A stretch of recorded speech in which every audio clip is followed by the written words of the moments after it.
I remember preaching the sermon as the preaching scholar, and after 6 weeks of being filmed and meeting with a committee and being critiqued and rewriting and redoing and learning, and John Wolfe got up to give the benediction, and I've forgotten your words, John, forgive me, but it had something to do about men.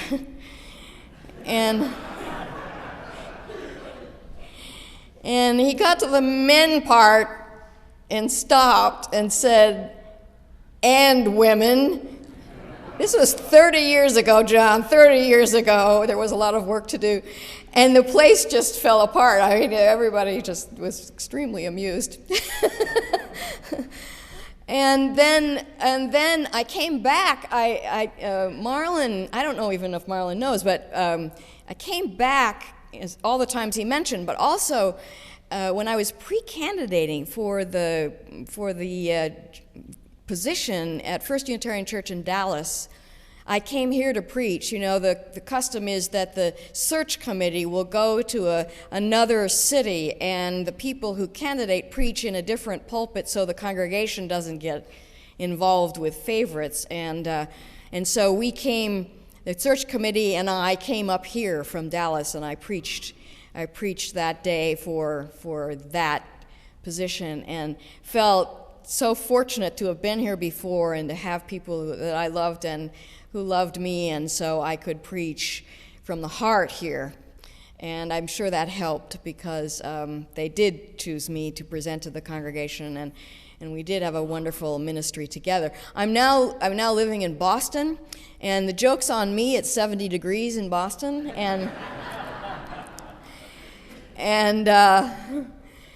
and so here we are. But I appreciate your coming out to hear me again. And I also got married. He left that part out. Yeah, I got married in September to a wonderful man, and he's a Unitarian Universalist. And I said I would, very few men in the world that would be reading me UU history, and I would just be thrilled. It's a great life. I want to say one thing today, so I'll say it out loud right up at the front of the sermon so that you can get the point. It is that we participate in a conversation of depth with our very lives. We participate in a conversation of depth with our very lives. Now, I know about the conversations that go on in our heads all the time. The lists of what we have to do.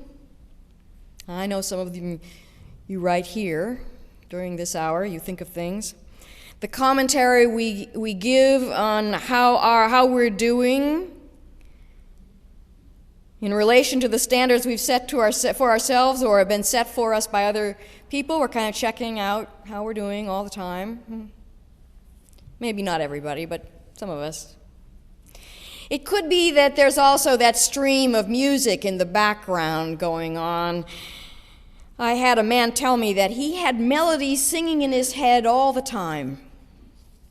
And this was before people walked around with earbuds in their ears. He was The only time I didn't have it, he said, was after my divorce. And then he said, but in time, it came back. And of course, sometimes it's the poems and the words of wisdoms that rise up from the places we have tucked them away to speak to our moments as we live. Early in my volunteer days at Unity Church Unitarian in St. Paul, where I first found the Unitarian Church, I remember the religious education director saying that she had that day received a call from a young man who had grown up in the church and gone away to live his adult life. He said, I didn't think much about what we were learning then, but I broke up this week. My girlfriend actually broke up with me this week, and the song, Jesus Walked This Lonesome Valley, rose up from what we had sung in chapel. Jesus walked this lonesome valley. He had to walk it by himself. Oh, nobody else could walk it for him. He had to walk it by himself. This young man said to the religious education director, "I thought of you because you were the one that taught us that song." I don't think I've ever failed to ask, as I did yesterday when we met together in the workshop, I don't think I've ever failed to ask and not have a response to the question, do you have any poems that you can recite from the heart? There is always a response. People who recite things that they didn't remember that they knew. Short, silly, serious poetry. We had yesterday a poem in French. Sometimes surprising themselves with what comes up in response to the question. It's in us whether we picked it up in a chapel or a church or a temple or a mosque or from a commercial or a popular song from our youth, or poems we memorized in English lit because we had to, or scripture we know because we were taught it as children. It's there, tucked away, ready to resurface in time of need or time of quiet, or simply as we go about our days as a background to all our activities. So most of us have a running commentary going on inside, whether word or song or memorized or simply arising from an unexpected place.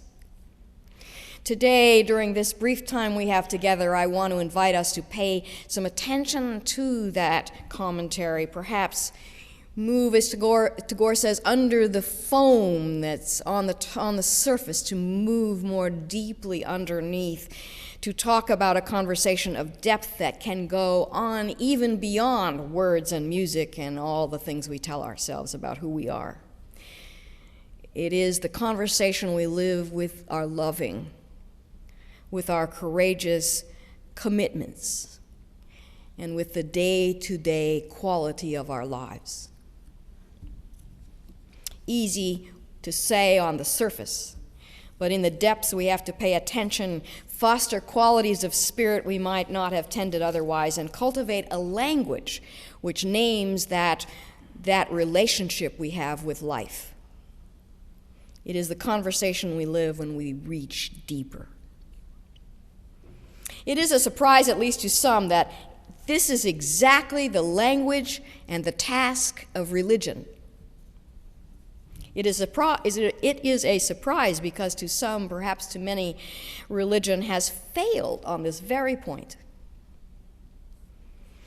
What once was a conversation about how to live life's deepest demands, in some circles has become over time a mere murmur about how to keep positive in difficult times, how to have a purpose in confusing times, or how to live from day to day and not give in to despair. All good as far as they take us. But when we think of the life of faith like a pool into which we plunge, or do not plunge, in D.H. Lawrence's words, much of what passes for religion today keeps us kind of up in the shadows, in the shallows.